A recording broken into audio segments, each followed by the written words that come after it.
Doing well. How are you doing?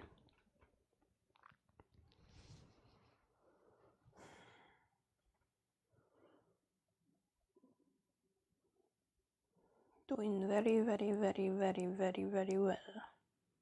Did you guys have a good Halloween weekend?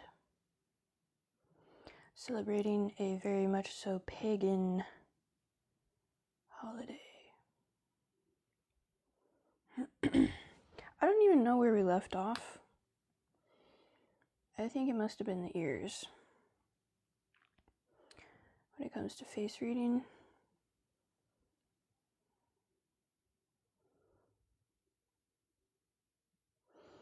Ocean wave 777. If I wave back, are you going to wave to me?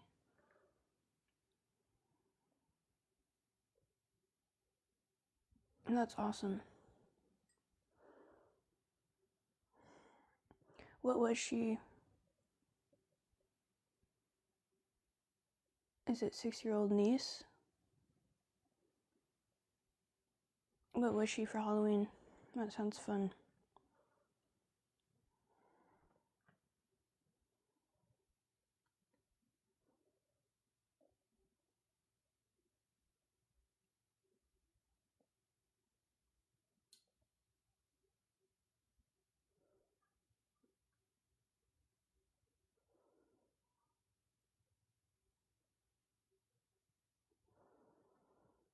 Okay, I think we left off at the ears.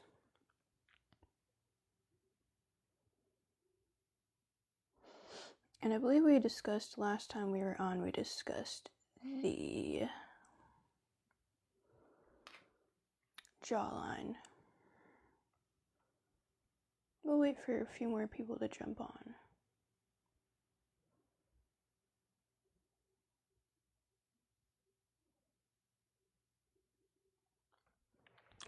Has anyone else been experiencing TikTok filtering things? I'm like, y'all, TikTok is filtering things like I'm some type of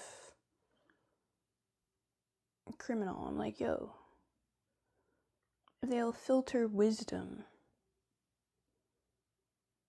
I'm like, y'all be filtering wisdom. It's giving sus. It's giving suspect. It's giving control. It's giving manipulation of society. Facts. I'm like, what the front door? The thing that makes me so upset is I'll drop a wisdom nugget that literally applies to every single person on this planet Earth, right? And they'll censor it. But if you want to see skin on a girl, or if you want to see something else, like that's super inappropriate, they're not going to censor that. I'm like, yo, I'm feeling kind of hurt. It's hurting my feelings. I'm feeling kind of hurt. I'm sad. Like, dang, like,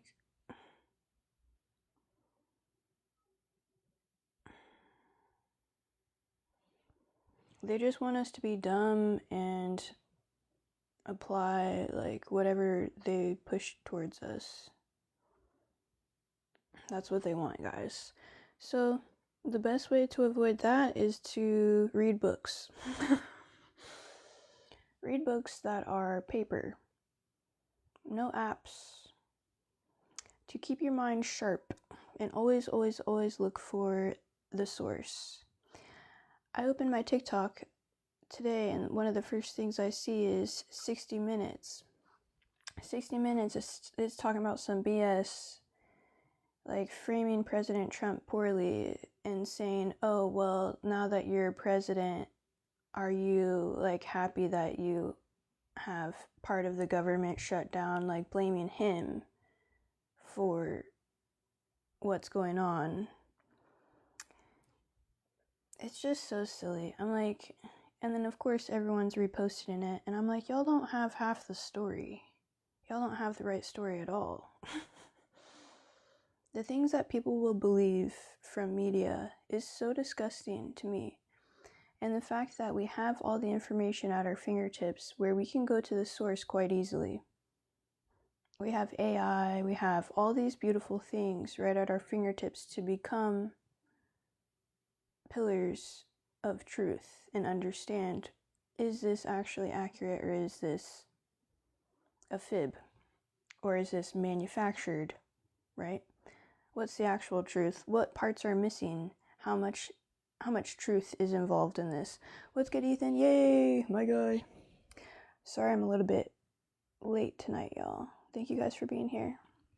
I was just talking about the freaking how sometimes I'll get flagged, or like not flagged, but I'll get silenced for like dropping a wisdom nugget, and how silly that is. And then on top of that, how what's pushed out is like fake news media, like the whole thing happening in Texas or whatever. It's just a bunch of malarkey.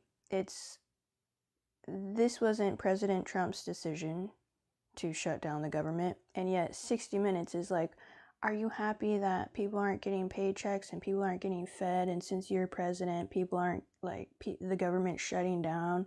Like, the malarkey, you guys, the malarkey, the jokes of the fake news media is so prevalent. And the saddest thing is, even though we have all these tools at our fingertips to understand the actual truth, to understand all sides of the picture, we still have like tons and tons and tons of souls who will just believe whatever the media says.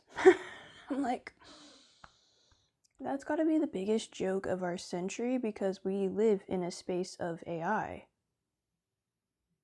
Like, you can get all of the sources and you can look at every single different angle instead of just 60 Minutes or whatever, CBS. This morning, we usually have Fox News on, but we had like CBS Morning on this morning, and it was a Barbie doll that they were promoting. I was like, this ain't even news, y'all. A Barbie doll? I get it, like culture. Like, oh yay, culture. Well, guess what? The Barbie doll was like, built like a man, but it was a woman. This is what they're promoting on CBS News or CBS Good Morning. I'm like, man, woman built Barbie dolls is what y'all are promoting on your CBS News. Good Morning America. Check out this man built Barbie doll. I don't know. I'm just like,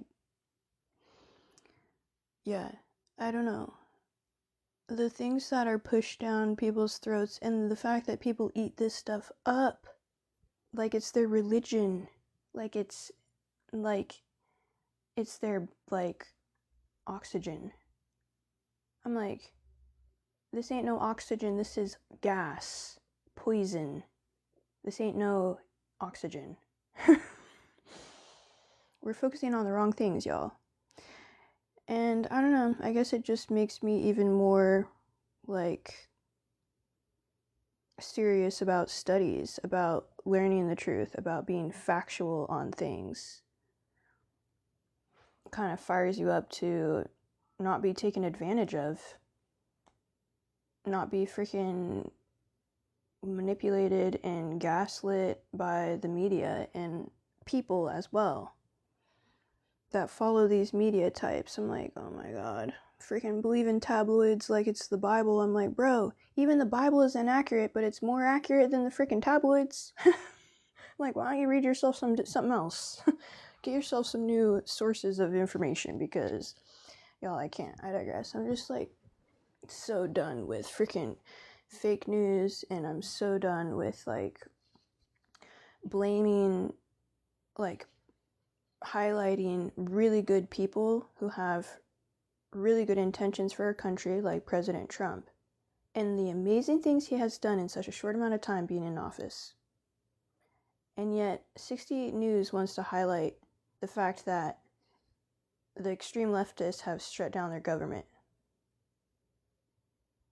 and put that on Trump. It's like, y'all, I don't know. I'm just so sick of it. I'm like, how immature.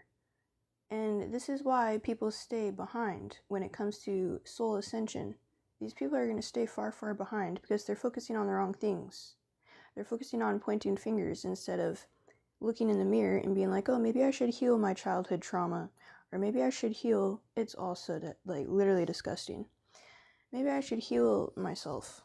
Maybe I should heal my relationships with my family. Maybe I should heal my relationship with myself.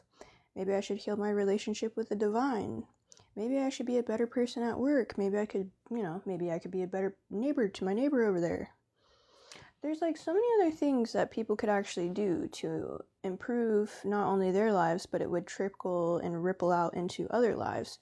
And yet people decide, no, it's better to just point fingers and play the blame game, and also promote manly Barbies. Y'all. When I say I'm so done with the bullshit, I'm sorry, but it's literally BS. Like, it's disgusting. It's literally disgusting. Exactly. I'm like, oh my gosh, I just can't. I'm so sick of it. I'm so sick of it. But anyways, guys, yeah, so what we can learn from all this,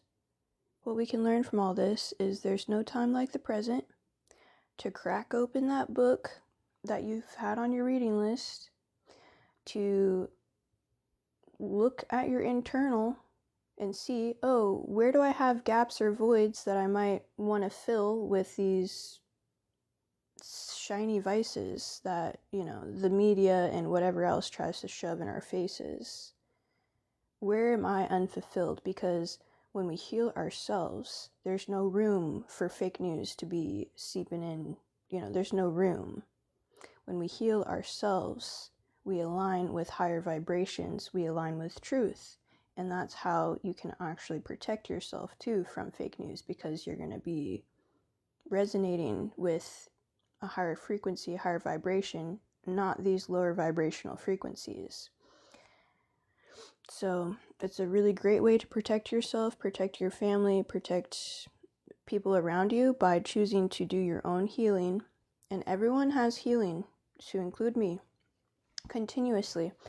You want to know the best way to find out if you need to be healed more, like if you've got some internal turmoil, is essentially when the right person asks you the right questions. For example, I'll let you know what I'm talking about. When my aunt, because she's a therapist and I trust her, and she likes to go real deep, just like me. When my aunt asks me specific questions, she'll ask me like 2 questions. Tears will start to come to my eyes, you guys. So what does that mean? That means I probably still have things that I need to work on, which we always have things to work on. That's why we're here. But what I'm trying to just emphasize is, anytime that you see fake news, anytime that you see BS being shoved down your throat or pushed down whoever's throat, right? That's just a really good reminder to light your own flame, to work on yourself, to not just believe anything that's given to you, right? To learn how to think on your own, which you guys already do this, but this is just a reminder. Just like at church, the pastor says things a million times throughout the year. Why? Because we need reminders. It's important for us to have reminders so we can all stay on the path together of ascension, not of lower vibrational fake news. I just can't. The fact that people believe it, it's just so sad. It just shows how many people are hurting. How many people are hurting so badly that they're at such a low vibration that they're going to believe fake news as their internal truth and also fight for it and kill other people for it. This is how much healing collectively we have not done. And it all starts with one. The one ripples into the all.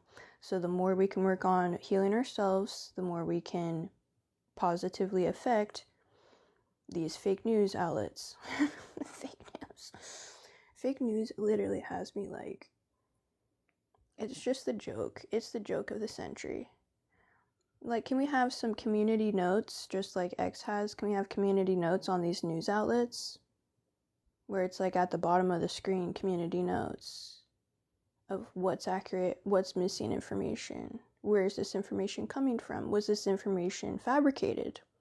Perhaps, perchance it was. Almost every single time. Interesting. Y'all, I digress. I'm literally just freaking... I'm so sick and tired of it.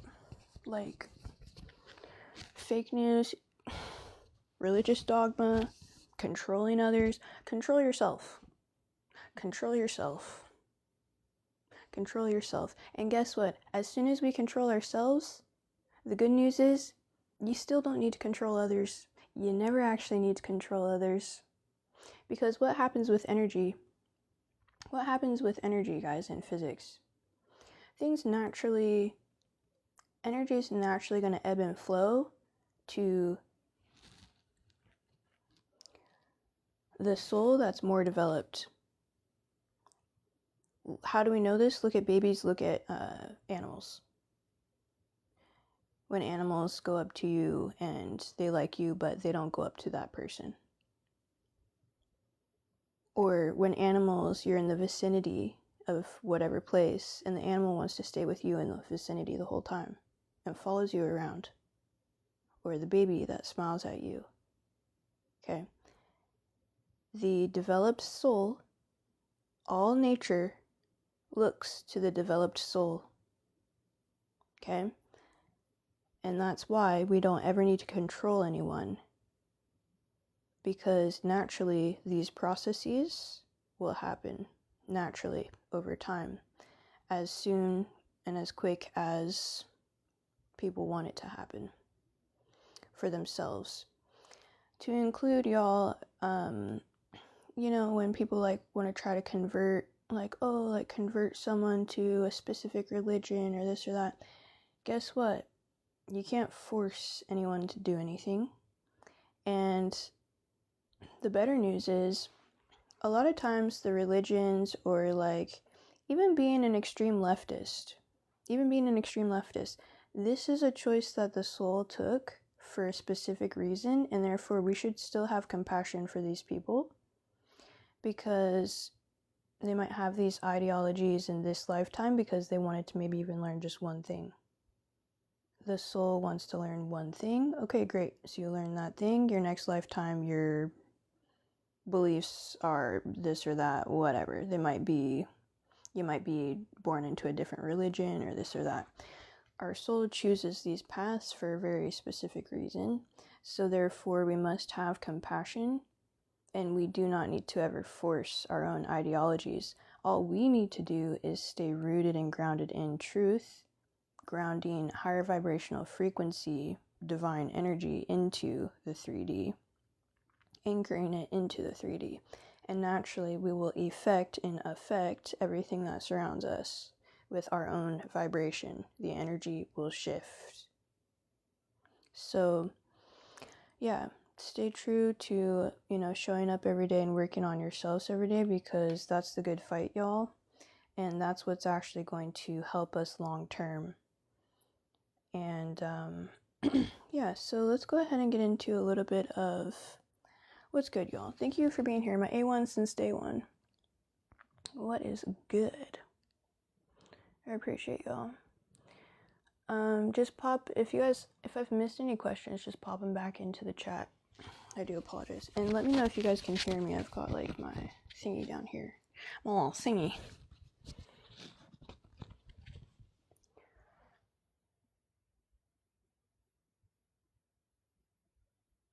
I don't know who Franco is. Is that someone in the chat?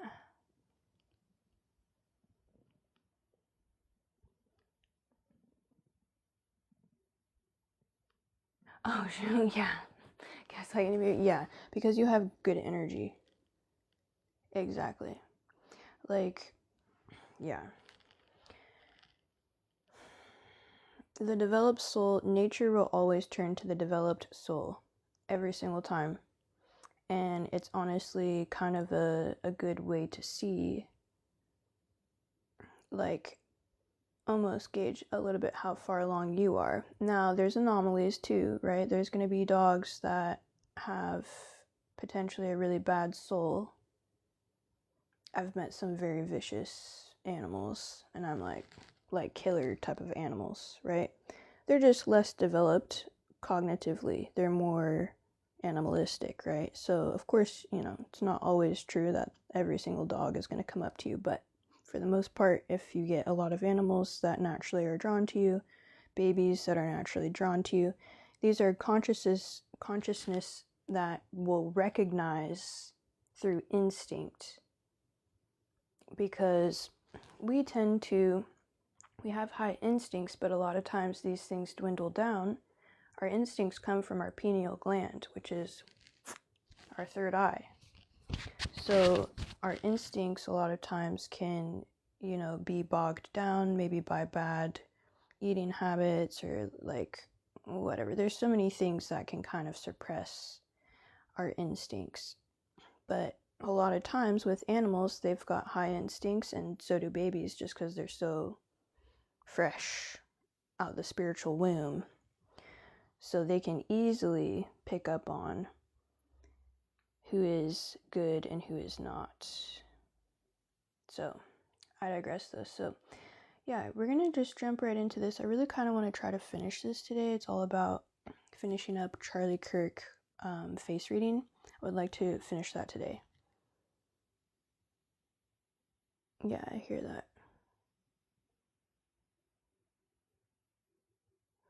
Yeah, you gotta protect your animals for sure. We're stewards of these consciousness while they're here. We're stewards of them. And resources as well. You know, we're stewards of these things. So, and then tomorrow I want to jump into John Adams. Y'all, I would literally bet money that John Adams, and I know for a fact I'm right. I don't want to be like, but I am. Can't remember a time I was wrong. No, I'm just kidding. I know for a fact I'm right. And so we're going to go over that, what I'm right about tomorrow, with the fact that I know for a dang fact, that John Adams came back as Charlie Kirk. And we're going to explore that tomorrow, and I'm going to show you a little bit of why he would have reincarnated. A lot of times we have unfinished business. A lot of times, yeah. If I start talking about this, I won't stop. So maybe I should stop talking about it right now, because it's just so freaking fascinating. So that's what I want to do tomorrow. I think you guys are just going to be like, yeah. There's just so many parallels. It's ridiculous. There's too many parallels for it not to be accurate. There's too many parallels. Okay. So let's go ahead and focus in on today's stuff though. So yeah, getting back into face reading. And again, as a disclaimer with face reading, this is technically instincts that we already have subconsciously. Face reading is profiling essentially, but you know, we should never be judging people too soon as well. We should know enough that we can kind of get an idea, and even then we should make sure that we're still malleable with our ideas, because we don't want to overstep or misjudge. Even though, I mean, I was like kind of studying the face muscles and just the muscles of the body today. It's wild how, I mean, what's in the heart and what's in the mind, what's in the body is exposed on your exterior. And we have just like millions and millions. Well, we have like 600 to 650 muscles that are categorized within the skeleton, that are like on the skeleton. Okay, these are the big and whatever muscle groups. But we also have like millions, up to a billion of what is called soft tissue, which is essentially like little tiny micro muscle tissues throughout the body, to include in the organs, arteries, all these other things. So it's like these muscles really define, you know, our structure and our function And it's just really interesting to me how much, like, I don't know what I'm trying to say. I guess how much is formed from anchoring spirit into matter. Like, it's just so odd. It's so fascinating. And how things shift and change over time as well. Like, when your ideas and your ideologies, whatever, change, like when what you believe changes, you also change. You look decently similar, but you're gonna have, things change over time based on the muscle groups that you use and the feelings that you have, and there's just so much involved. But yeah, I really did actually quite drastically overline today. I was feeling kind of that's kind of actually why it took so long to get me on camera here. I accidentally did kind of just like but I don't care. Oh well. No. So yeah, let's go ahead and talk about the ears. The ears are you can tell a lot about people's ears. Are they processing information quickly or slowly? Someone who has quick processing of information is going to have ears that are higher up. They're processing fast. Lower, they might be processing a little bit slower information.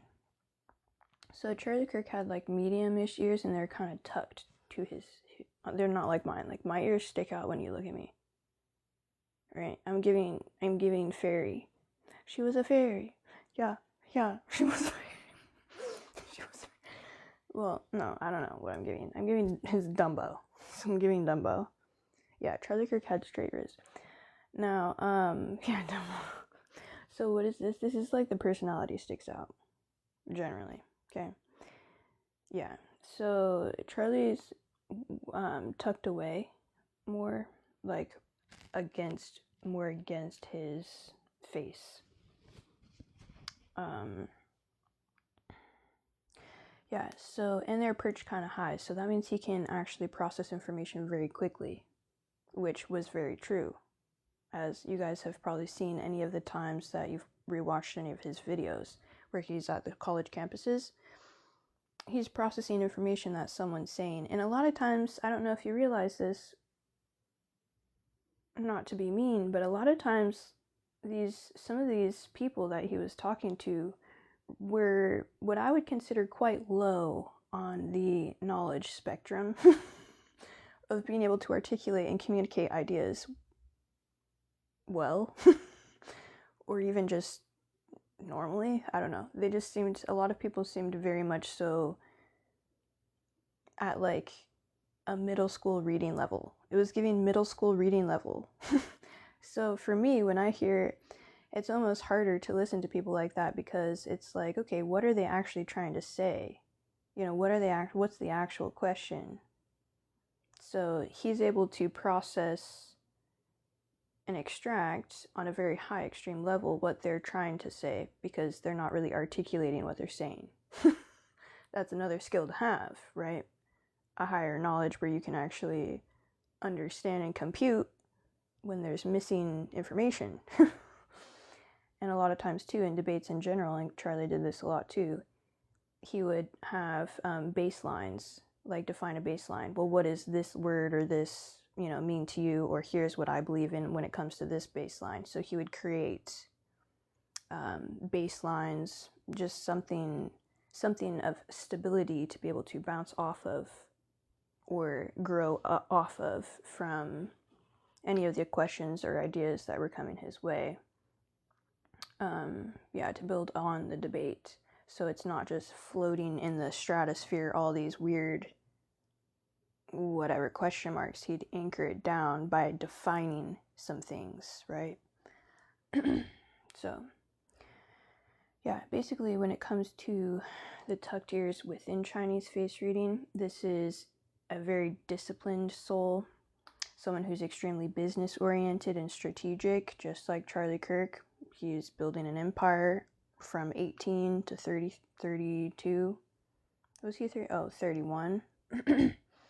Now, yeah, high placement ears as well. They're going to symbolize, you know, where your ear is, lower, slow, higher, fast, okay, is going to symbolize how you can process information and truths, which again, guys, too, as we already know in this class, we can have these two divides. Sometimes you have people's faces where they're extremely symmetrical to include where your ears are. Sometimes you might have faces where the ears might be shifted a little bit. So perhaps someone's a little bit faster with processing in business, or likes to take things a little bit more at a leisure pace with processing when it comes to personal life, or vice versa, right? Depending on how they go about their living and work, and, you know, that's that type of thing. So more rapid intellect is going to be higher up ears. Also, the cartilage loss, which we've talked about that a couple of times in some of the previous videos. When you have chunks of cartilage is the hard thing that kind of keeps the shape, y'all, right? My ear's not flopping around. I got some cartilage in here. But you might have some chunks missing. And what that essentially can translate to is transmuting trauma, having been through very much so hardships, like extreme hardships on your own.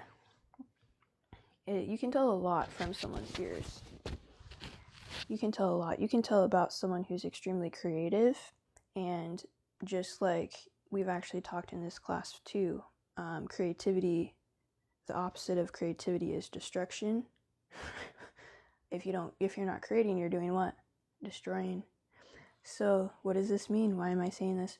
Well, I'm saying this because when you have, like, for example, Hitler, very creative, went down the wrong path, used it for the wrong thing. Opposite of creative is destructive. So if you can't harness the energy to be creative, you're going to harness the energy somehow. So you're going to harness it to destroy, right? So we want to avoid that. But that actually shows in the ears. So, for example, was it Richard Branson or whatever the frick his name is, the billionaire? He's got very much so creative ears that could have been used for something similar to like a Hitler, if he weren't to go the path of light and building and creating instead of destroying. Like, he could have been someone that destroys a lot. Thank goodness he didn't go down that path. But yeah, a lot of creativity, a lot of trauma, a lot of information is held in the ears, to include within Chinese within Chinese medicine as well. You can tell a lot about the ears, how healthy someone is. Yeah, so that's like another day, but yeah. So cartilage loss, chunks of cartilage out. And here's the thing, guys, depending on where the chunk of cartilage out is, you'll see it's like kind of ripply when you have chunks of cartilage missing, or maybe someone will have one chunk missing, right? There's all different types of shapes and sizes and things that can happen with our ears, but a lot of times where it's located on the ridge of the ear too is indicating the time, like what decade, how old they were when the trauma happened. Okay. Now, when someone has really protruding ears, well, just real quickly, I think I skipped over this, but back to the trauma. So people can have trauma in their ears, but a lot of times trauma can actually be transmuted into power for positive things, right? So just because you see someone has like chunks out of their ear doesn't necessarily mean like, oh, they haven't healed. It's just that was a part of their story. It's like a battle wound, you know? You get a battle wound and you've grown from whatever said battle wound was. But yeah, and turning and transmuting that pain into peace, into power, into resilience, into strength, into showing up in purpose, right? Turning your pain into purpose. When someone does have a little bit more protruding ears, they're going to be very much so more of a performer sticking out ears, their personality is going to stick out. They're going to be a little creative as well. They're going to be very much so more extroverted. So, the downside of that could be they might be even attention seeking. So, yeah. Someone who has lower ears too, they could even just ruminate on processing information. Like, just because someone processes information slowly does not mean that they're not intelligent. It just means they process information differently. They might brood on information. I would say I'm definitely the type that likes to, especially when it's juicy, I like to take my time. There's like a time and a place for me where I'm like, okay, this is information I just want to like inhale quickly. And then there's other times, especially when it comes to anything Dolores Cannon has written. All of Dolores Cannon's books, they take me 1,000 years to read because I go like word by word, chewing on the word. Let me just block this real fast. I don't know what's going on here. Anyways, so like, you hear what I'm saying. I would never like judge anyone for processing information slower. That just might be their style, right? So keep that in mind too. Yeah. Now, again, larger ears will reflect a little bit more openness to people. And small ears are going to reflect someone who's a little bit more like focused and deliberate, like Charlie Kirk. So his ears, when they're tucked away, they really do signal focus, precision, very strategic, rapid, accurate processing. Great at navigating events, great at navigating business, right? Great at being in a suit and tie public role. Very much so podcast hosting. And the thing about Charlie too, I know that while he was even on his podcast, he would be able to like do his podcast while debating people through email. Dude was like multitasking. Dude was on another level. Yeah, natural leader, 100%. He was on another level, guys. Like, another level. So, yeah, able to not only process information quickly, but then also act on information quickly as well. Very, very vital for, his line of work. So, for more detailed analysis, small-eared individuals excel in like data-driven tasks as well. So yeah, I mean, he really did excel in being able to like quote things by the book as well, and not miss. It's like there was no hit and a miss. It was always a hit. Now, I wanted to say this quote for you guys. It's by Leonardo da Vinci. Which Leonardo da Vinci, y'all, I don't know how much y'all have studied him. Dude's fascinating. Just an insane intellect as well. Multifaceted intellect. Just like Aristotle. Like, for me, when I dive into some of these geniuses from our pasts, I'm just like so in awe of the genius that incorporates not just one branch, but incorporates many branches, many disciplines. It's so amazing to me, like, what we're capable of. Yeah, so Leonardo da Vinci said, "The face unveils the heart's silent song." The face unveils the heart's silent song. Our faces really do reveal clarity on what's going on in the internal. and also help us with understanding our divine missions as well. Like Charlie Kirk, we already know he was on mission. He was on divine mission. And it was written all over his face that he was in alignment with exactly what he was here to do. So let's talk a little bit about face duality, the public versus private. Now,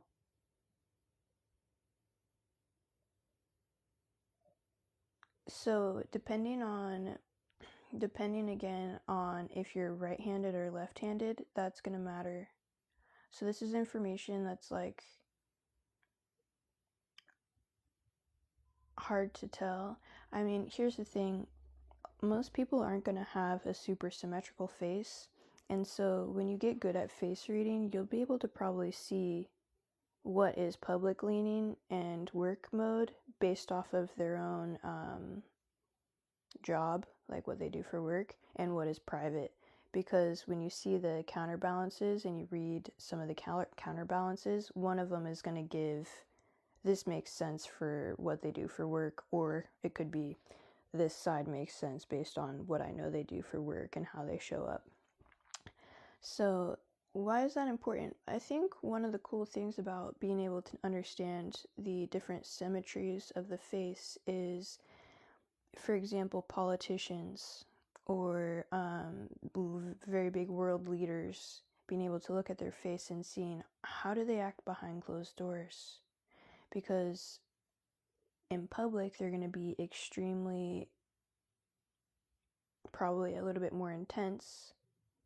Are they still intense behind closed doors, or do they have more like empathy? Are they more caring and nurturing towards their family?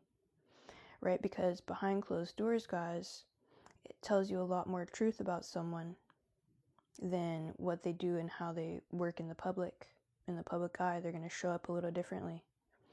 So this is another thing why it's kind of helpful to understand some of these different things that we already do on a subconscious level, because it can reveal to you, behind closed doors, is this person a good person? That's a very important thing to know, especially if you're looking to do business with them. And here's the cool thing, y'all. You don't even have to read the face yourself. Like, you got other things you want to do. You go pay for a reader and you send them some photos. Say, hey, I'm thinking about doing business with this person. I'm about to sign a multi-million-dollar commercial project with them. Can I get this face read real fast?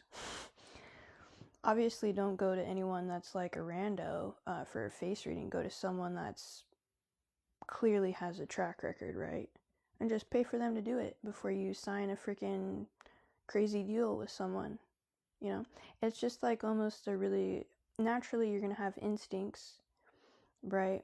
And you can even give that to the face reader. Be like, hey, I've got some of these instincts. I don't know what's right and what's not. These are some of my own personal thoughts. Can you tell me any more? And then boom, they can reveal to you, hey, yeah, it looks like this checks out. Okay, great. Let me sign the deal tomorrow. That's what I would do. Forget freaking getting into business with any freaking weirdos. Why not just like utilize both logic and spirituality?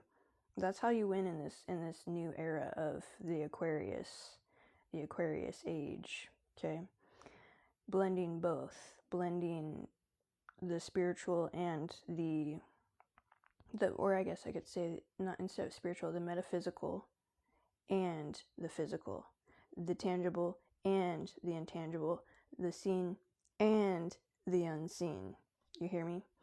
Why not? We're in a day and age where we should be utilizing all aspects of intelligence, not just one.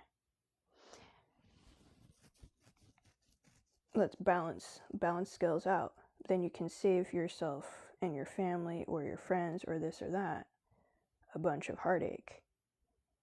Get into business with someone that tries to scam you, or get into business with someone that behind closed doors, they're showing up and they're a good person. I'd probably want the latter, or yeah, the one that I just said, the good person. Right? So like, anyways, just food for thought. Like, how can we apply some of these interesting concepts into our own lives to better ourselves in the world as well? Now,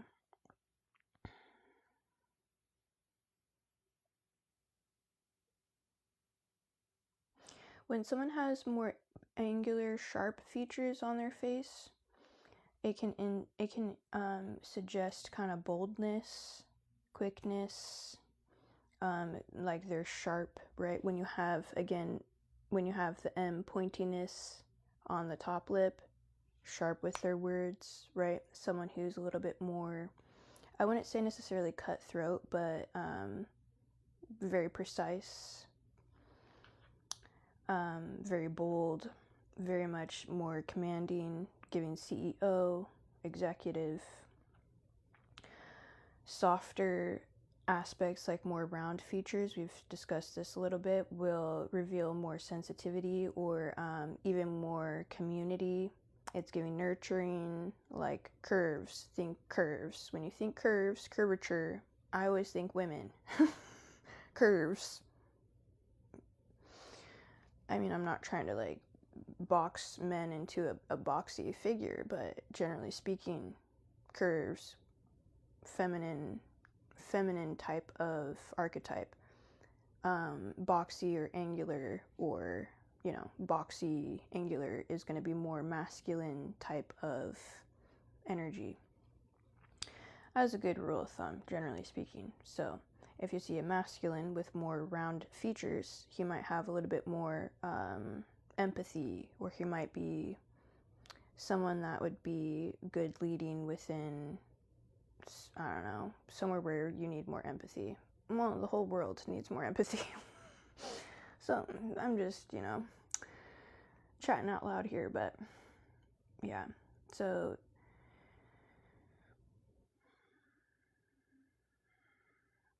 yeah, I think too, just something else to think about,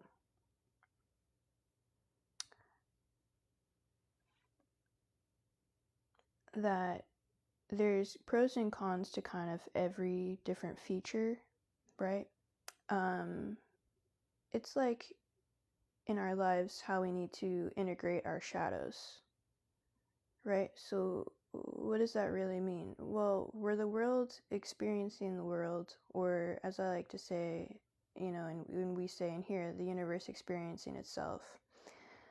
So what does that even mean? Well, guys, the universe is the full spectrum. It's everything, good, bad, and the ugly.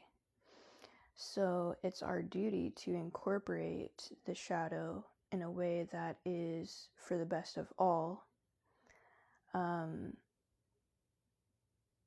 not let the shadow overgrow and create and destroy, right? When we integrate our shadows properly, we not only do we heal ourselves, but we do ripple out healing into others as well. You can't get rid of the darkness and the shadow, guys. You need to just integrate it. It's not anything that we should ever even be ashamed of. And we should be focused on knowing how to integrate our shadows, because your shadow is a lot of times the reasons you have buildup of extra karma that you don't need to build up. It's like you integrate your shadow, boom. You're getting off that spinny karma wheel like a freaking hamster. Get off that wheel. Integrate that shadow. Learn those lessons and, move forward. Where was I going with that? Oh yeah, how when we do like face reading, for example, something positive about someone who has a very symmetrical face is they're showing up the same in public and private, right? But does that mean that if someone doesn't have a symmetrical face that they're a bad person? Not at all, right? That doesn't mean that at all. Yeah, stoicism.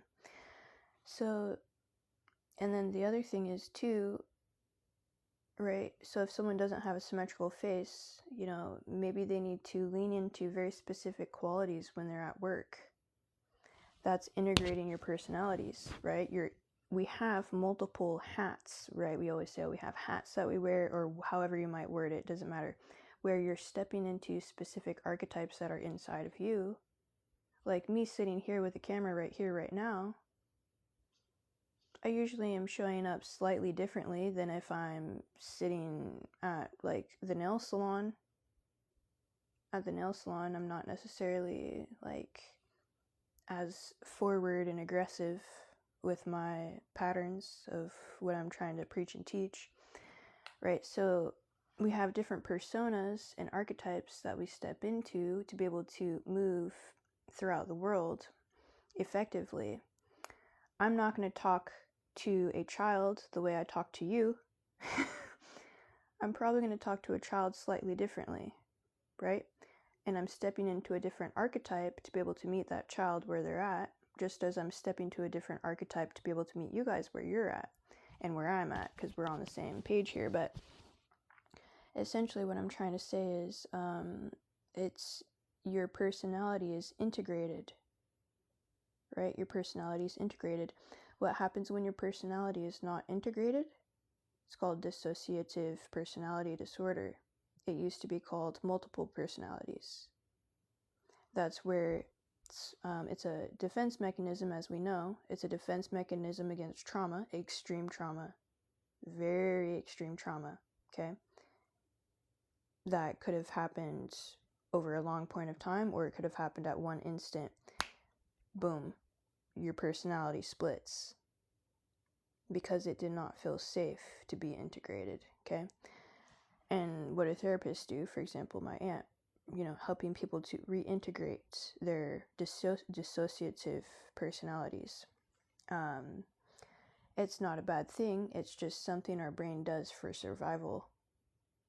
And chemically, your composition changes when you switch a personality. Now, why am I saying this?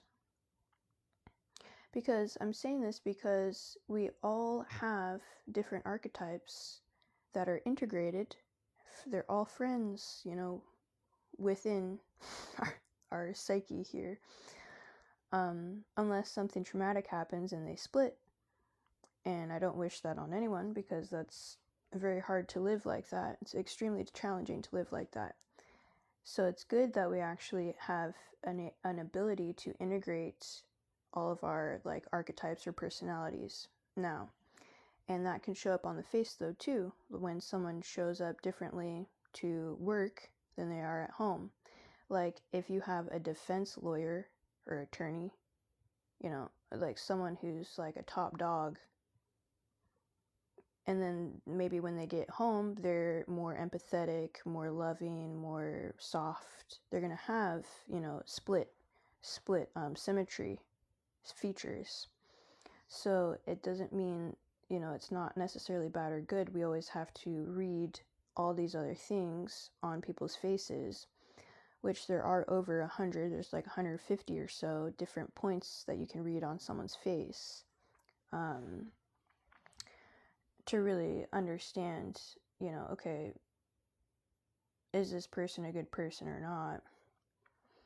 Now, I wanted to read you guys from the Bible, John 8. It's chapter 8, verse 32. It says, "You'll know the truth, and the truth will set you free." Now,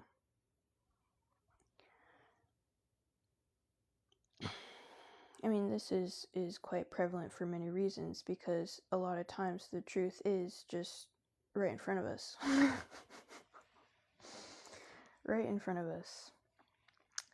And when we choose to kind of learn and show up and learn and understand and integrate these truths, integrate these wisdoms, that's when we can actually utilize this information and knowledge to benefit not just ourselves, but the whole, right? We do these things for ourselves and the people, or as I like to say, the souls. And a lot of our inner truths mirror onto our face. So,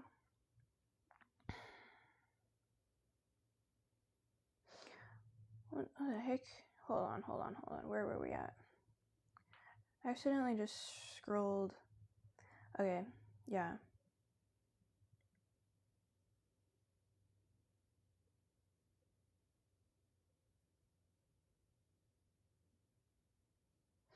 So there's bad sides, of course, to things too. If someone does have a pretty unsymmetrical face, like where it's like, this seems kind of odd, like it's really giving two different faces, that might be an issue. You know, it's a little bit more balanced when you have just some things that are not symmetrical. But if you've got like a full shift of like two different faces, you know, you might be like, there's something this is kind of giving red flag, right? So, yeah, so the flag that it could be giving too is potentially a lot of inner conflict of hiding who they really are behind closed doors compared to how they show up in public. So, you know, there is pros and cons to everything. And so it's just something that we need to be cognizant of. Like, are they making balanced choices, or maybe they're not? And that can very much so show up in the face when they don't have equilibrium.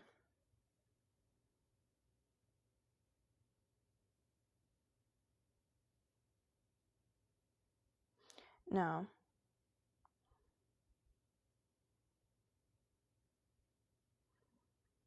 so when it comes to Kirk's face, he has a lot of symmetry in his face.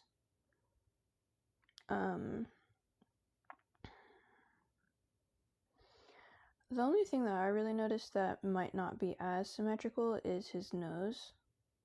Just like the little bridge part where he clearly is showing up a little bit more intense with his communication style when it comes to his debates.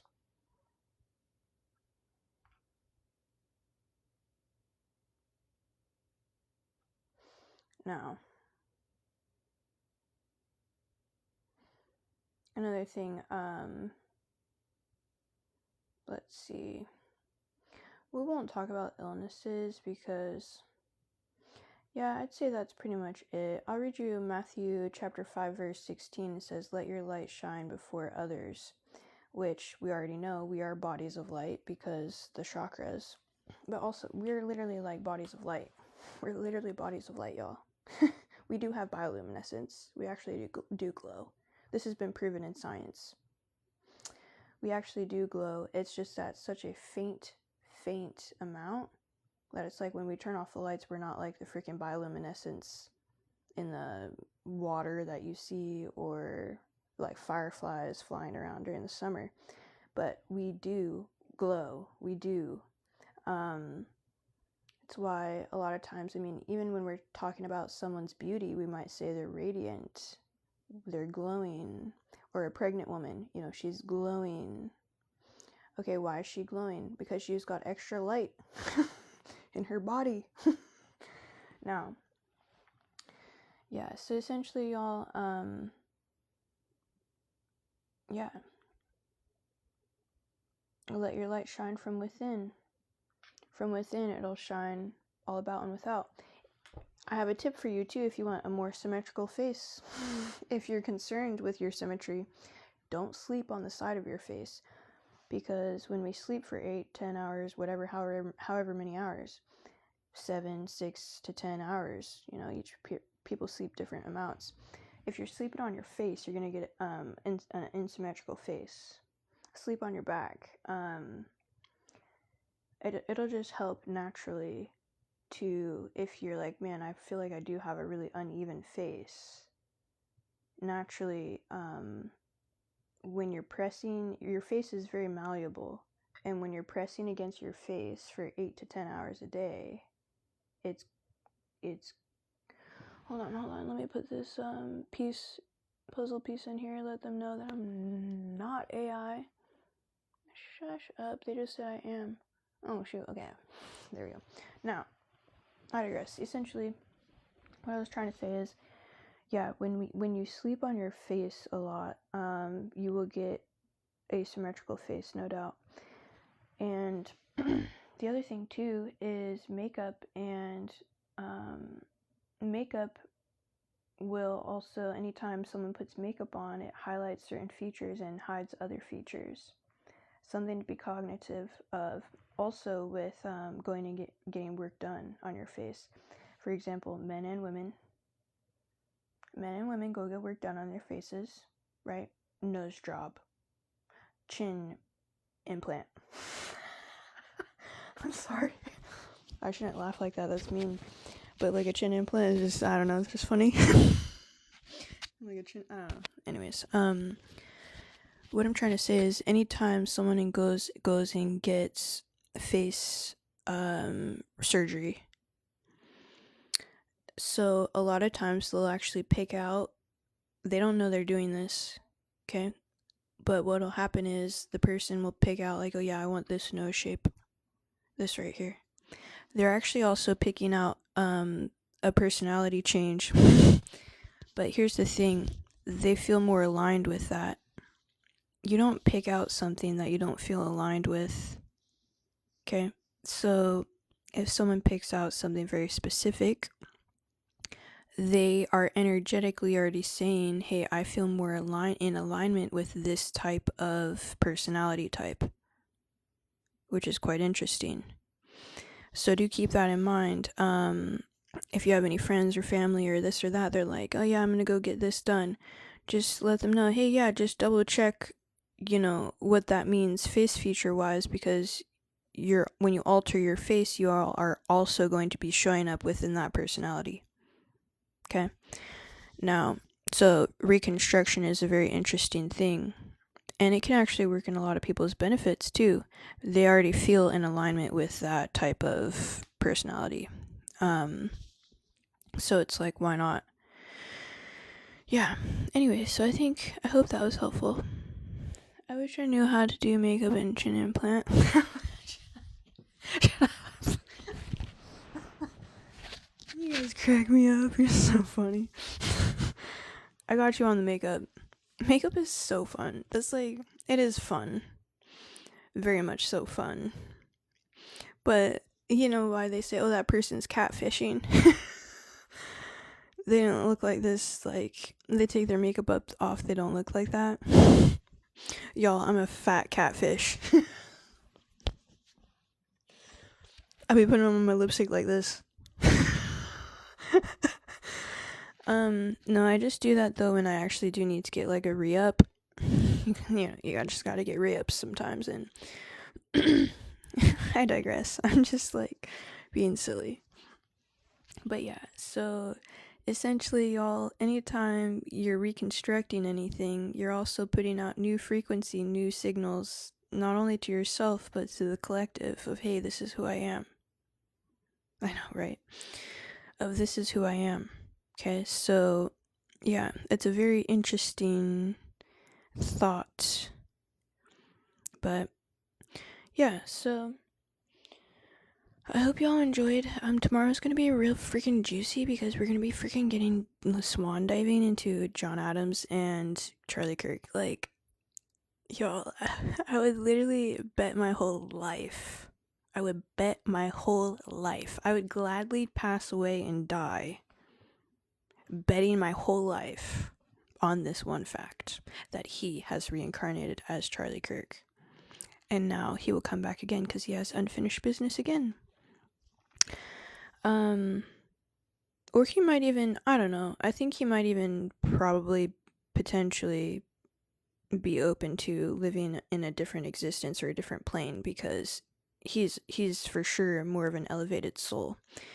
I mean, he's getting closer to Jesus status, because Jesus was like a level freaking 9 or more on the soul quantum levels here, and yeah, Charlie Kirk for sure is up there on the low levels. So I don't even know, like, will he even reincarnate again? I just feel like his energy is too high vibrational for something so dense.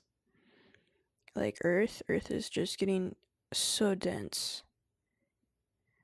Hopefully, I mean, I shouldn't say that, because, when we start to say things, then we start to believe them collectively, right? So it's like, okay, what we speak is what becomes true. But then there's also the reality of it, of Earth is quite heavy and dense. But also, it's like, okay, well, we're technically shifting to a new Earth. I think what just happens is, which I need to read more about this. Dolores Cannon talks about it a lot. I need to read more about it. But essentially what I believe happens is people that stay in the lower vibrational frequencies experience Earth. They're going to experience Earth much differently than people who vibrate at a higher frequency. For obvious reasons, but also they're going to have different experiences as well. Like, I don't know. So I'm not really sure what that will look like, but I'm glad that we made it through the Charlie Kirk face reading series. That has been a long haul, y'all. We've been going through this for like 1,000 years, it seems. So I apologize if I've really like dragged that out, but it's been fun. It's fun to kind of discuss these things, and hopefully you guys have learned something here and there. But let's see. I just didn't have. He said. Yeah, 100%. And it's like, I think the new Earth that we're shifting into, like, I don't even know how these things are, if they're like going to be separated over time naturally or what. Like, things are kind of reorganizing because they kind of have to. Like, we can't keep living like this where people just get martyred all the time. Like, that was like, I don't know, it's like, what is going on? Like, are we going back in time or are we going future in time? Because martyrs, we were supposed to leave that in the past. We've got AI, we've got therapists, we've got neuroscientists, we've got rocket scientists, we got chopsticks catching the starships. We got chopsticks catching starships and landing them on the water. And yet we still have martyr happening in our, like, it just doesn't math. Like, how is this just not mathing for me? You know? Like, how can we be advancing as we're advancing? And you guys, especially in this lifetime, like, we've been here in other lifetimes, but I'm talking this lifetime, we've seen quick shifts with technology in our lifetime. Going from our little tiny cute flip phones to freaking computers in our pockets. You know? Like, that was a quick shift. Having chopsticks grab freaking spaceships from outer space. That's a pretty big shift. Having AI. Did we ever think we were going to have AI growing up? Like, I mean, I grew up in the 90s. I never thought about AI. And now we have AI? Like, thank you so much. Like, I don't know. I'm just like, you know, things shift so quickly. But yet, the human element that we all have, especially when we choose not to heal, the human element that we all have can keep us far, far behind. Like, we have AI, and yet people are being killed for their beliefs. I just don't understand that. We have AI, we have all these things. We have extraterrestrials in the sky. We have extraterrestrials coming on a thought cloud down to planet Earth here, helping us with not pressing the freaking nuclear button, keeping us out of nuclear war. Like, how embarrassing. Like, I'm sorry, but I bet all the other, like, actual life forms that are, like, only a thought away, they literally travel on, like, a thought, on consciousness. I bet they're just laughing at us. Like, we're so embarrassing. We literally are like little children just wanting to, like, hurt each other on planet Earth here, and it's so embarrassing. I don't mean to be, like, negative, guys. I'm feeling a little bit down, I guess, because I've been pretty negative this route. I try to usually be more positive, so, you know, things breathe and oscillate. You know, you can't always breathe in, you can't always breathe out. You can't always be happy. Things oscillate, and there's a time and a place and a space, and I'm really having that time and place and space of being a little bit more of a Debbie Downer. Like, I'm sorry, guys. So my apologies if I'm not trying to, like, make anyone feel some type of way or have bad energies. So hopefully that's not happening. Oh, nice. Welcome back, bro. Yeah, I was just apologizing for if I've been a Debbie Downer. But I'm just feeling kind of in my feelings.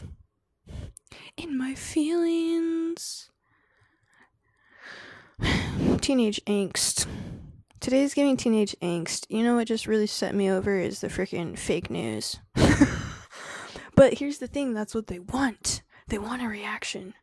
So we can't give them what they want, guys. We've got to stay calm and collected. Sometimes it's easier said than done. We can't give them reactions. But oh my gosh, isn't it just the funniest thing? Like, if you want a good laugh, just turn on some fake news media. Turning on CBS Good Morning America is like, oh, freaking man Barbie dolls, man Barbies.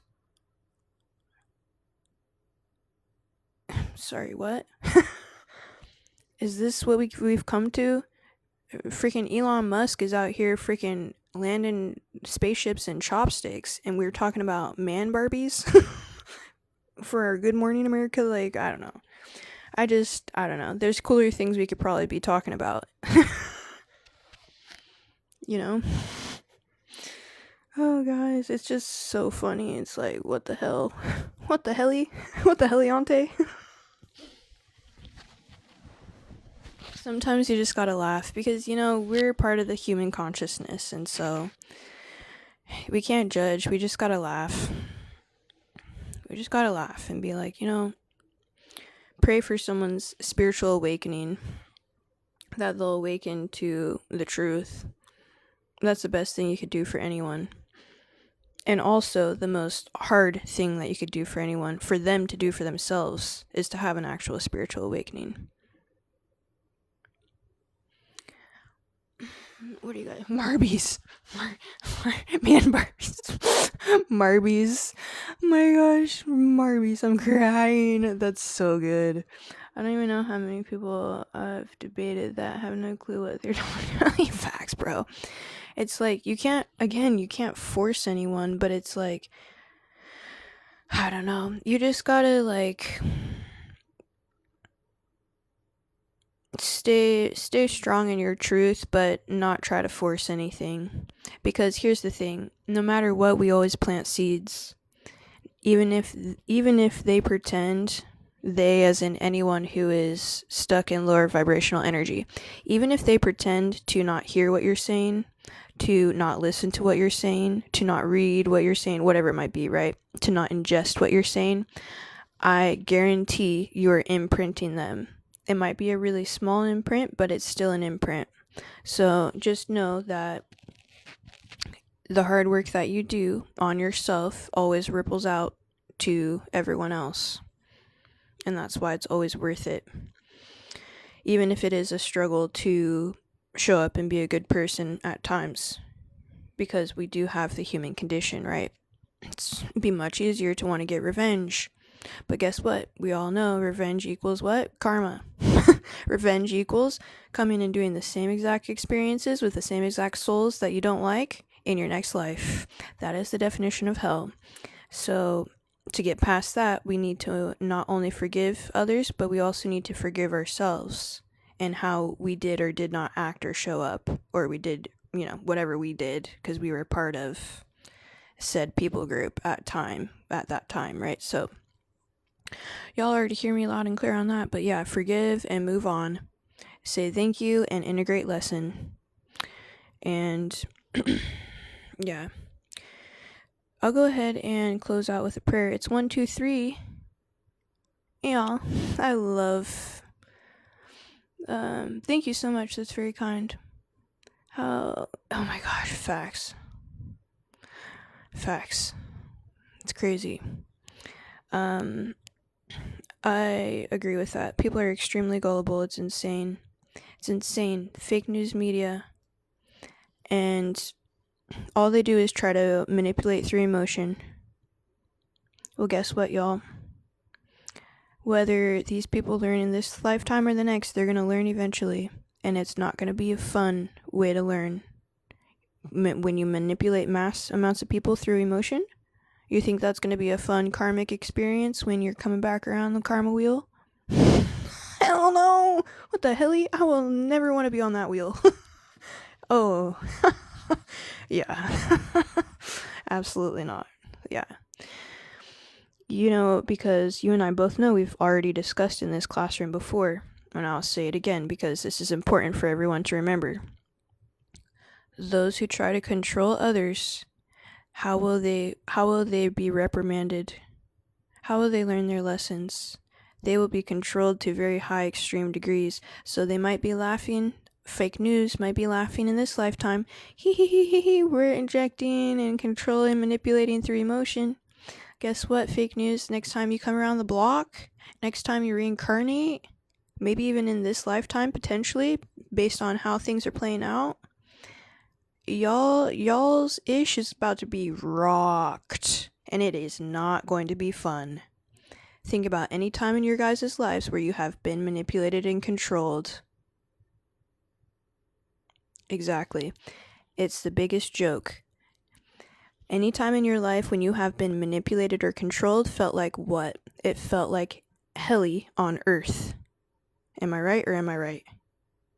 I'm right. Why? Because you and I, we've all experienced this ourselves.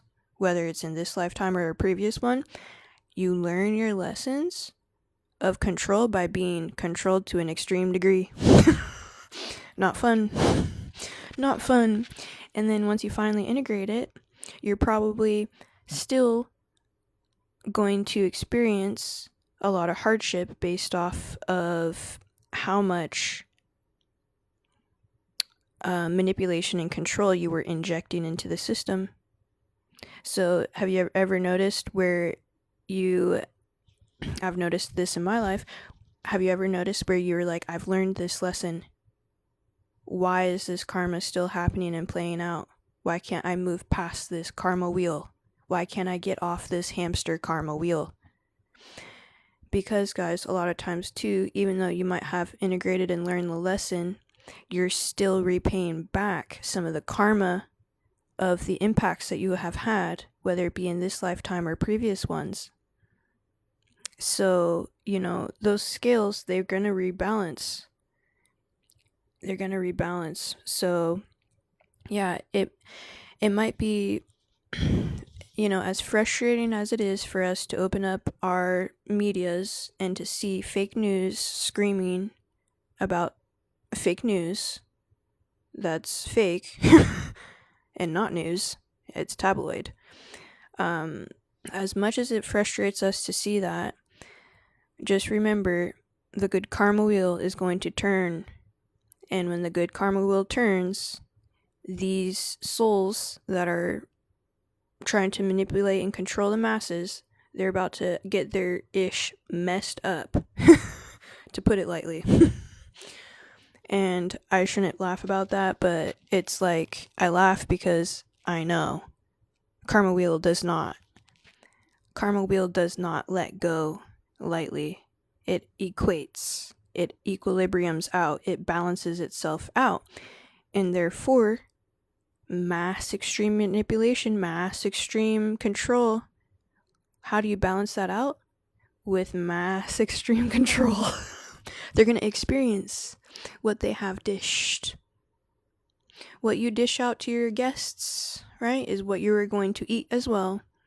So make sure you are dishing out things of love and light every single time. Every single time. No matter who it is. Just like Jesus. Just like Charlie Kirk. In the pit of the beast of the belly. Right? The pit with the lions. In the lion's den. And they still show up and show out in higher alignment, in purpose, in love, in the fruits of the Spirit, in unwavering in their character, no matter who's in the ring with them, right? That's exactly how we need to be as well, because that is also how we create good karma and stuff for ourselves. because we want to put positive karma deposits and dharma deposits, no negative karma deposits. No negative karma deposits. That is, the faster you can get off that wheel, the better your lifetimes will be now and in the future. You know, we are really creating in the tapestry of life. We are weaving this stuff together collectively. And there's the Akashic records, right? You guys probably heard about those. Like, there's the Akashic records, and there's also the tapestry on the energetic side. The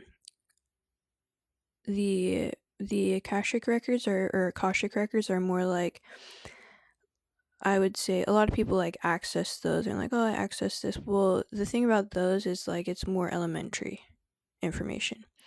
The information that's actually more advanced, like giving PhD, is from the tapestry of life. The tapestry is, we are all energetically woven into this tapestry. And there's a lot of information that is found and felt and had within this tapestry. Now, the tapestry creates patterns. Okay, think about your muscles when you get them knot and you feel it and then you can notice it, right? You're like, oh, like you feel it and there's a knot, right? There's a pattern. It's something that if you x-rayed, you would be able to see. Oh, there's a little bit of a jumble right here, a little bit of a knot. Same thing with this tapestry. So what happens is, for example, the fake news media, when it comes to the tapestry of life, this tapestry with all the fake news media, that section of the tapestry is going to be mangled. It's going to be jumbled. It's going to be like a knot within the muscle group that is just like aching for healing. Okay? And over time, that knot is going to be smoothed out, or the tapestry is going to be fixed, because it's extremely noticeable, not only by feeling, but by seeing the energetic pattern. A good tapestry is going to have a beautiful, like, I always call it geometrid, which is like sacred geometry. I kind of made that word up, if you will. I'm kind of cool like that. I'm just kidding, guys. I'm not very cool. Anyways, geometrid, which is essentially my favorite word that I made up for sacred geometry. Now, so geometrid tapestry, right? It's going to be, you look at it, it's going to be beautiful patterns, symmetry. It's going to be just stunning. But anywhere within the tapestry, because we're all connected as well, we're all threads in this tapestry. Anywhere where you have a big hiccup, a big sore, like a knot in your muscle that needs to be smoothed out, when you have that in the tapestry, how can you tell? You're not going to have geometrid. You're not going to have beautiful organized patterns. You're going to have a mess. And guess what? That mess is going to need to be cleaned up over time. And and then you get into the karma wheel, smoothing and reworking the tapestry, okay? Because it has to. It can't stay like that. It has to be worked out. Anyways, so yeah, I'm just like chatting away. Chatting away. Yeah, so yeah, exactly. So yeah, I'll go ahead and give us a quick prayer and we'll close it out. This is kind of a longer, but I'm glad we got through some of that material and extra stuff. Yeah, appreciate y'all. So let's go ahead and hit the lights. Dear Heavenly Father, dear Divine Mother, dear God within, thank you for the opportunity to come together and to weave our tapestry into a beautiful geometrid shape by conjoining and joining our forces together to heal and open up our vessels to be able to hold more divine light, to be able to reflect our own divine light and ripple it out into the collective light and add to the collective vessel. We thank you for this opportunity to experience ourselves and to bring back more of this wisdom to not only the Akashic records, but to making a more beautiful, divine tapestry of life, collectively, energetically.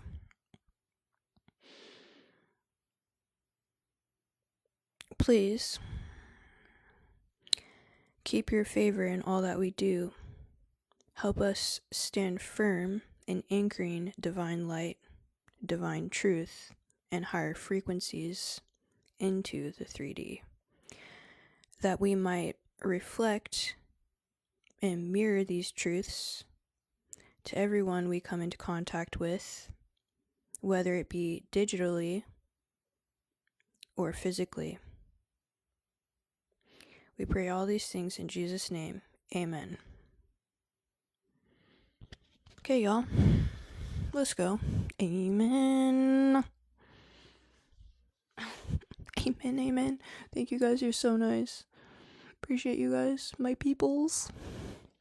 Y'all, we on that up and up. We on to freaking other dimensions. Because what the helly? I'm just kidding. There's so many beautiful things in life. So many beautiful, beautiful things. So I'm glad we get to experience these things together and anchor more of this heaven on earth that it should have always been. Should never have been hell on earth, y'all. What the helly? Like, should never have been. And that's okay. This is the path we're on, so this is what we're experiencing together. Anyways, appreciate y'all. You're so sweet. Appreciate it. Yeah, so tomorrow, gear up. Get your popcorn out. Because we're going to be pop locking, dropping it on some straight facts, okay, with Charlie Kirk and John Adams. Very good things. And it's cool. I'm probably even going to speak a little bit on, this is kind of a touchy subject, but we already know in this class that we choose our exit points. I'm just going to leave you guys with this because I think that, I just want to leave you with this wisdom nugget. We choose our exit points. Charlie Kirk had a pulse when he got to the hospital. Didn't make any sense for him to have a pulse, did it? With the intrusion of, we've seen what happened, right? It was horrific, but he has a pulse all the way to the hospital, y'all. Okay, so you're telling me he has a pulse. Well, guess what? He energetically, I don't know if you guys have ever read into near-death experiences, but he energetically, after he gets that through the throat, he energetically, you pop out of your body. And what happens with a near-death experience is you go to the other side and you actually meet some of your guides. And your guides can, say it's up to you. Like, if you want to leave, you can leave. Or if you want to stay, we can help you out to heal quickly and you can stay. And so during the time that after he got shot to when he was at the hospital and he still had a pulse that whole time, we always think, we're taught to think, oh, he's struggling, he's in pain, he's this and that. Well, our consciousness and our connectivity to the spiritual realm, we pop out of our bodies and we have a discussion with the other side, the people, the souls that are helping to guide us. And we have a conversation with them it's up to us. We say yes or no. Like, I want to stay, put me back in, coach, or I want to go. And your guide will help you understand too, okay, this is what would happen if you stay, this is what will happen if you go. This is the impact you'll have if you stay, this is the impact you'll have if you go. Or, to, like, with Charlie, right? I mean, he had quite the blow to the neck. Like, it's giving decapitation, to put it lightly. Let's be real, right? It's giving decapitation. Now, bless his heart and soul. But at that point, if he chose to come back, what would have happened is he still had a pulse at the hospital. His guides on the other side would have helped the doctors to do exactly what was needed to be done to be able to resuscitate him back to life. So what does that mean? It means that he did choose to go because he understood. Yeah, exactly. It's yeah, exactly right, Winter. Because he did choose to go. Because he knew who is his number one person in his life? Jesus. And the impact that Jesus had being a martyr. He knew, Charlie Kirk knew, the impact that he would have if he stayed would have been less than the impact he would have if he had gone. And therefore he decided to go. Now, the thing that's morbid, or we like to think, on the 3D level here, oh, it's morbid because, he's gone. But that's thinking from a space of not eternity, right? When we think from a space of eternity, he's freaking badass. He's a badass. He's a bamf. When we think from the space of eternity, it's a small blink in the ripple of the eye, or in the tapestry. It's a small little, one thread is a life in the tapestry, right? And the tapestry is huge. So it's just one small little ripple. Like, okay, it's like, yeah, well, he left his wife and kids. Well, the thing is, guys, they'll reincarnate back together again.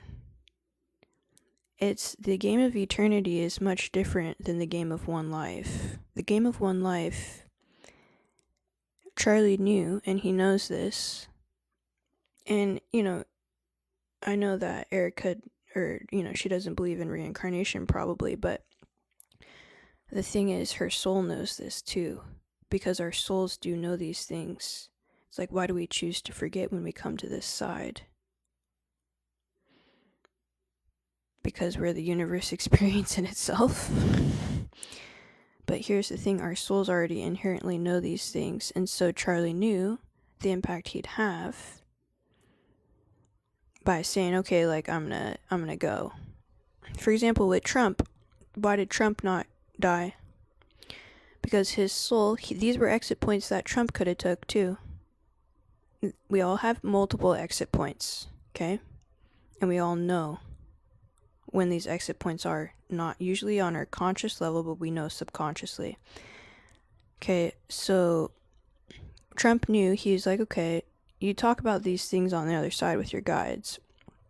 He knew that if he were to leave at that time, he still had work to do that his soul wanted to complete before leaving. And when that happens, divine intervention will come through. Be like, okay, this soul's not ready to go. We're gonna make sure he doesn't, get shot. These are things that are already agreed upon on the other side. When they happen as a shock to our systems because they were unexpected for us. But here's the thing, your soul was expecting this because it planned it out.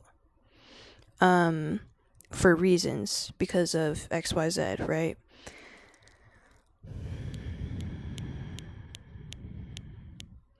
So, when it comes to Charlie Kirk, basically he's a bamf. He's a badass motherfucker. Like,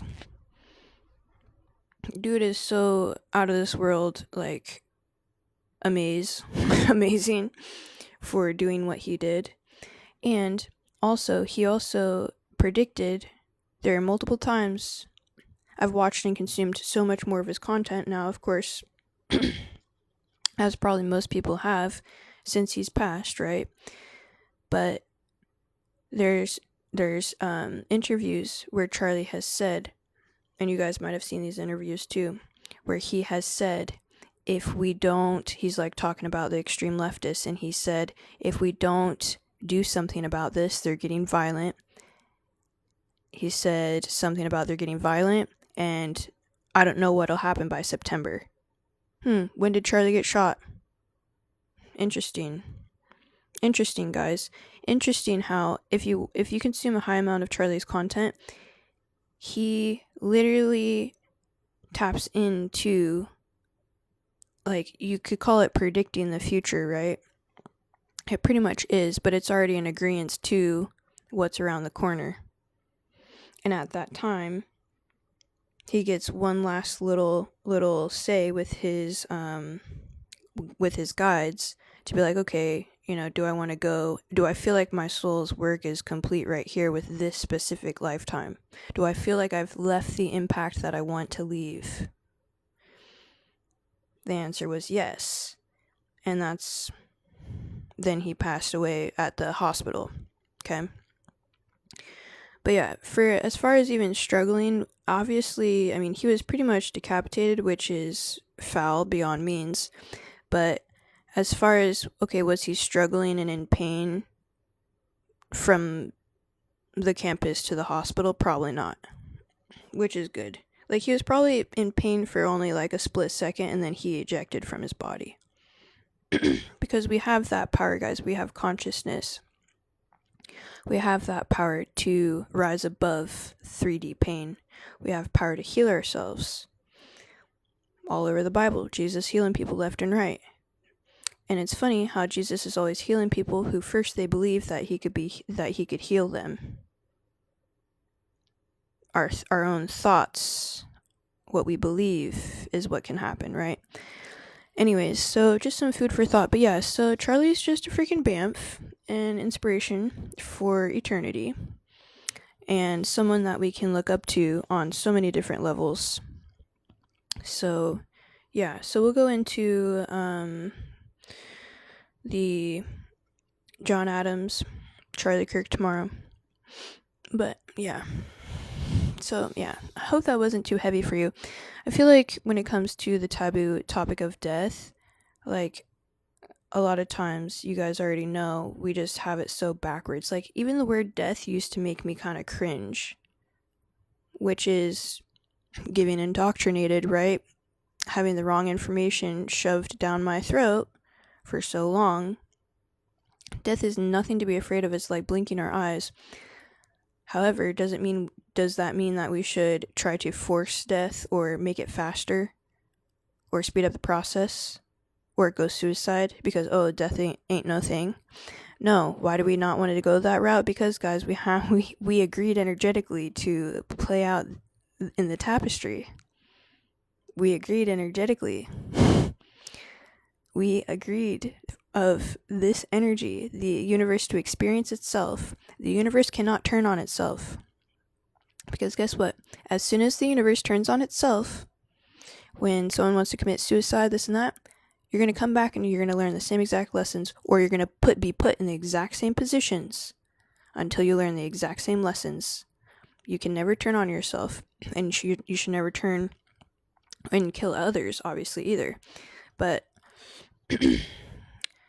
so, it's not to since death ain't no thing, it's like, okay, well, why don't we just like kill and be killed or whatever? No, that ain't the that ain't the point here. We're supposed to experience. The universe is supposed to experience itself in its fullness, in its totality. So, yeah, all very interesting things, y'all. But anyways, appreciate y'all. I hope that you learned something, and yeah, go out there and spread love and light for yourselves and for others as much as possible.